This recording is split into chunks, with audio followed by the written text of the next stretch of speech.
আসসালামু আলাইকুম আরহামতুল্লাহি বারাকাতুহু আলহামদুলিল্লাহি ওয়া আসসালাতু ওয়াসসালামু আলা মান লা নাবিয়্যা বা'দা ওয়া আলা আলিহি ওয়া সাহবিহি ওয়া মা ওয়ালা।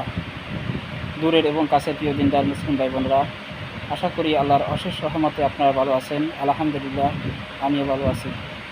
আজকের ইসলামিক আলোচনায় আপনাদের সাথে আলোচনা করব আমাদের একটি নতুন সিরিজ আল কোরআনের এবং সহিহ হাদিসের গল্প।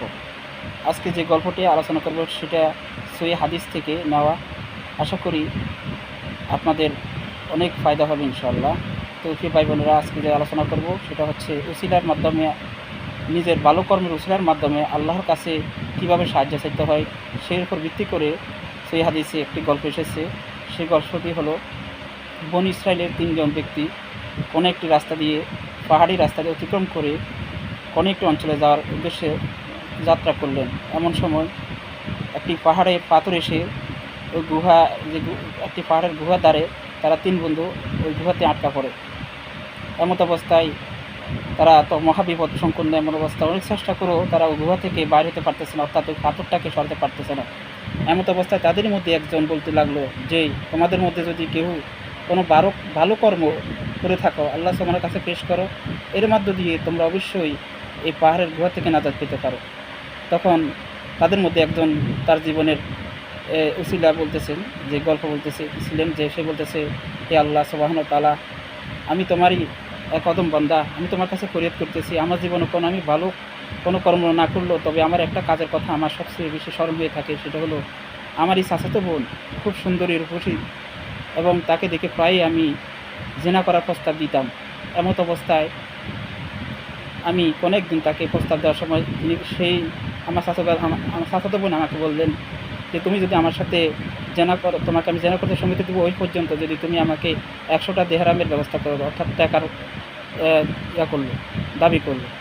তো সেই তার চাচাতো বোনের কথা রাজি হয়ে 100টা দেহরাম নিয়ে তার কাছে হাজির হলো, এবং যেমন কথা তেমন কাজ, সেই জেনা করার উদ্দেশ্যে তার চাচাতো বোনের ঘরে যখন গেল, তখন তার চাচাতো বোন মুখ থেকে এ কথা বের হলো, হে আব্দুল্লাহ, আল্লাহকে ভয় করো, অর্থাৎ হে আল্লাহর গোলাম, আল্লাহকে ভয় করো।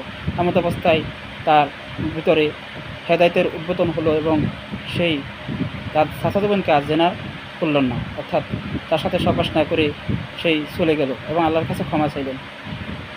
তারপরে বলতেছি, আল্লাহ, তুমি যদি আমার ওই কাজটাকে তুমি যদি আমাকে আমার ভালো কাজ মনে করে থাকো, তাহলে আমাকে তুমি ক্ষমা করে দাও, আমাকে এই গুহা থেকে আমাকে মেহরবানি করে উদ্ধার করো।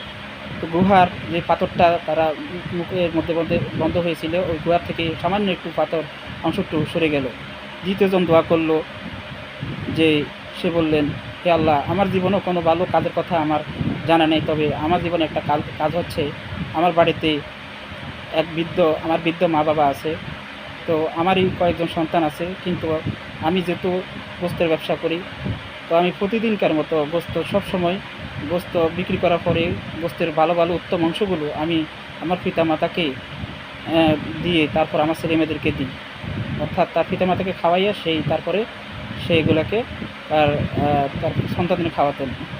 তো আল্লাহ সুবহানাহু কাছে বলতেছি, আল্লাহ, আমার পিতামাতাকে একমাত্র আমি তোমার জন্য এই উত্তম কাজটি করেছি, তুমি যদি আমার এই কাজটাকে যদি পছন্দ করে থাকো, আমাকে এই গুহা থেকে উদ্ধার করো। প্রতিমধ্যে গুহার মুখ আরও একটু খুলে গেল, অর্থাৎ পাথরটি আর একটু সরে গেল। তৃতীয় ব্যক্তিটি তার জীবনও সেই একই কথা বললো, হে আল্লাহ, আমি জীবনে কোনো ভালো কাজ করিনি, তবে আমার জীবনে একটি কাজ আছে, আমি আমার বাড়িতে আমি অনেক দ্বন্দ্বলত জমি জমার মালিক, আমার এখানে একজন গোলাম কাজ করতো, একজন চাকরি করতো, তো সে আমার এখানে কাজ করার প্রতিমধ্যে তার টাকা পয়সা না নিয়ে সে এখান থেকে চলে গেল, অর্থাৎ 10 দিরহাম টাকা সে রেখে গিয়ে সেই বাড়িতে চলে গেল। এমত অবস্থায় 1 বছর পর ওই ব্যক্তিটা আবার ফিরে আসলো। আমি ইতিমধ্যে 1 বছরের মধ্যে তার টাকা 10 দিরহামকে দিয়ে আমি কিছু বকরি কিনেছি, এবং ওই বকরিগুলো যখন বড় হলো, তার থেকে বাচ্চা কাচ্চা হওয়ার পরে অসংখ্য বাচ্চা জন্ম নিল। ইতিমধ্যে আমার কাছে ওই ব্যক্তিটা আবার ফিরে আসলো।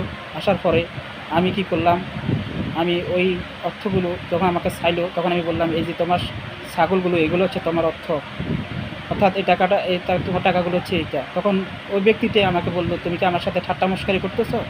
তখন আমি বললাম, না, কখনো না, তুমি যে 10 দিরহাম রেখে গেছো, সেই 10 দিরহাম থেকে আমি এই ছাগলগুলো এখন এগুলোই হয়েছে তোমার বাচ্চা, অর্থাৎ তুমি নিয়ে যাও, হে আল্লাহ।